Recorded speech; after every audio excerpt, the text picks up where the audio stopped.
Hello guys! Hello para to sa lahat ng Gemini. Gemini, welcome dito sa aking channel, Kapalaran 888. Alamin natin kung anong messages, vibration, gabay, energy, monthly reading. Para to sa lahat ng Gemini. Wow! Gemini number 3. Yan ang significant number mo, number 3. Sinasabi sa iyo 3 days, 3 weeks, 3 months from now. It will work out soon. So, kung ano man Gemini itong hinihintay mo, tinatrabaho mo, sinasacrifice mo, hinihintay, ano ba to? Huwag ka daw masyadong mag-alala kasi it will work out soon. So, hindi ka dapat nagpapanik, hindi ka dapat nag-aalala sa mga nangyayari sa ngayon. Okay?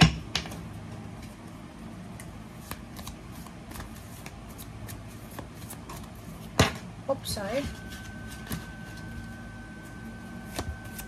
Gemini.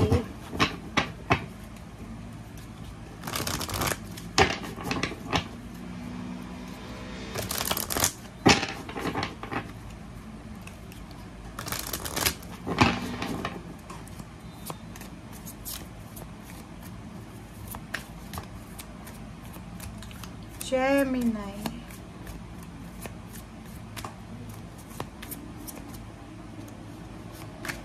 Okay, if you believe. Wow. So, yun. Yung message sa'yo ng card, sinasabi sa'yo, Gemini, na kung naniniwala ka daw, talagang mangyayari yan. It will work out soon. Pero, yun naman, diba, pag wala tayong faith mismo sa sarili natin, sa ginagawa natin, sa ibang tao, sa Panginoon, wala naman talagang mangyayari sa buhay natin kasi wala tayong paniniwala. Okay? So, dito sinasabi na kailangan mong magtiwala. First of all, magtiwala ka sa Panginoon, sa sarili mo, sa kakayahan mo. And then yun, it will work out. Kung talagang para sa'yo, para sa'yo. Okay, the World card. Manifestation to eh. Gemini. Oh. So, nakikita ko sa'yo dito, Gemini, na may mga Gemini na minamanifest nila yung pagta-travel sa ibang bansa, pagtatrabaho sa ibang bansa, pagre-relocate sa ibang bansa, pagkakaroon ng bahay, lupa, sasakyan, stable na trabaho, negosyo, pagkakaroon ng perfect na buhay, yun yung minamanifest mo dito eh. Ang nakikita ko lang sa'yo, meron kang attachment, it's either relationship, meron kang relationship, meron ka din na pwedeng relationship siya, pwedeng friendship, intimate, or kung ano man to na attachment na hindi yan maganda para sa'yo. Diba? Yung parang in a relationship ka, pero yung karelasyon mo, or pwedeng ikaw, hindi ko alam kung sino sa inyong dalawa, na hindi naman totoo yung pinapakita nyo, pinaparamdam nyo, sinasabi nyo sa bawat isa.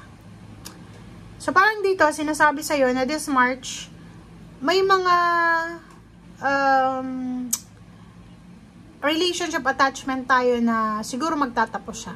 Unexpected or expected na endings, closure, positive man or negative na closure, kasi nagkabukingan, pwede yung isa, may third party, yung isa, na-fall out na, diba? So, parang, dito sa baraha mo, sinasabi na ihanda mo ang sarili mo, Gemini, for this month of March. Kasi maraming mangyayari dito na pwedeng ikabigla mo.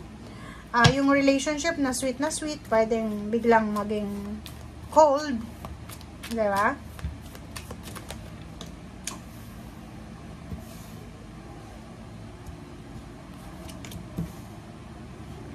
Alright, so, kakaloka to. Ang nakikita ko sa Gemini, emotional fulfillment, completion, achievements, financial freedom, yun yung hinihintay mo sa ngayon. You're waiting. You're contemplating kung ano yung gagawin mo. Yung 5 of Wands, nakikita ko sa'yo dito na nakikita mo sa paligid mo na sobrang hirap ng buhay sa ngayon.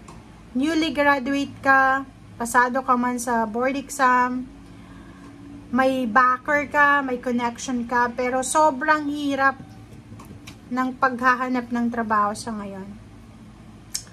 So, nakikita ko sa'yo dito, nandito ka sa 5 of Wands eh. Diba? Yung parang nagra-rat race ka, nakikipag-rat race ka, willing ka na hanapin kung nasaan man ang trabaho na para sa'yo. Itong 5 of Wands na to, ito yung mga tao na talagang isa-sacrifice nila. Like, hindi na kumakain sa kaka-apply ng trabaho, hindi na natutulog sa kaka-research kung anong company ba, anong bansa ba. So, nakikita ko si Gemini na medyo yung iba lang, medyo yung iba, lalo kung nasa edad na 48 above or 50, lalaki ka man or babae, lalo yung mga dating OFW, nahihirapan kayong makabalik sa bansa kasi medyo may edad na kayo. So, nakikita ko siya ngayon, medyo nagtatalo-talo yung isip at puso nyo. Okay? So, you're waiting. While waiting, guys, lalo na kung dati kang OFW, tapos naghihintay ka ng another break, another country, kung ano yung available na job sa Pilipinas, gawin mo na muna. Huwag kang masyadong maghintay dito kasi, siguro sa Pilipinas, hindi nakikita, hindi nararamdaman yung inflation, 'di ba? Pero sa ibang bansa, sa either sa Canada, Europa, sa Amerika, talagang kung susumahin mo, kung 'di ba, magso-survey ka, talagang sobrang hirap na ng buhay. Okay? So dito sinasabi ng bara sa'yo na habang naghihintay ka kung ano man tong hinihintay mo, Gemini, trabahuin muna natin, 'di ba? Magtiyaga muna tayo kung nasa Pilipinas ka. Habang naghihintay ka, maghintay ka muna. And at the same time, maghanap tayo ng pwedeng pagkakitaan. Okay?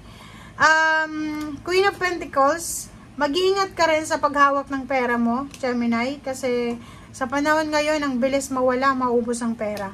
Okay? Kung wala kang trabaho, kung unemployed ka or waiting ka ng work, yun ang dapat mong bantayan, yung pagmamanage mo ng salapi.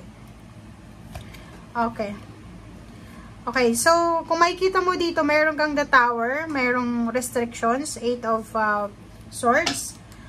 Sinasabi dyan sa'yo ng barahan na you have choices, you have options, Gemini, kung talagang gusto mong makaiwas sa problema sa pera or gusto mong maiahon ang pamilya mo, you have choice kung gusto mo ng the Tower or the Sun. But nakikita ko sa'yo dito na may iba sa inyo na hindi, parang nasa restrictions ka eh. Lalo yung iba na gustong pumunta ng ibang bansa, tapos ano na sila eh, overage na sila. So, parang restricted ka na. Gusto mo mang kumita ng pera, gusto mo mang makatulong sa pamilya, pero hindi ka na pwedeng makabalik kasi may edad ka na. Yung iba naman sa inyo dito, sinasabi na kung may kasalukuyan kang problema sa pera or health issues, wag mong isipin na wala nang solusyon yan. Kasi, like, for example, may mga Gemini dito na inilagay na nila sa mindset nila na yayaman lang yung tao kung pupunta ng ibang bansa. Hindi ganun, guys. May mga tao naman na yung mayaman sa Pilipinas. Depende sa kung paano na, kung ano yung sa atin ang kahulugan ng yaman. Kasi yung iba, simpleng buhay lang, may makain araw-araw, may pambayad ng bills, may ipon na konti, yun na yung yaman. Pero yung iba, gusto talaga nila yung luxurious life. So, Nine of Pentacles and then Queen of Wands, sinasabi sa'yo, walang imposible. Walang imposible na mahawakan mo yung lump sum of money na gusto mong mahawakan. Walang imposible na makuha mo yung success. Walang imposible kung na hindi mo makuha yung trabaho na gusto mo.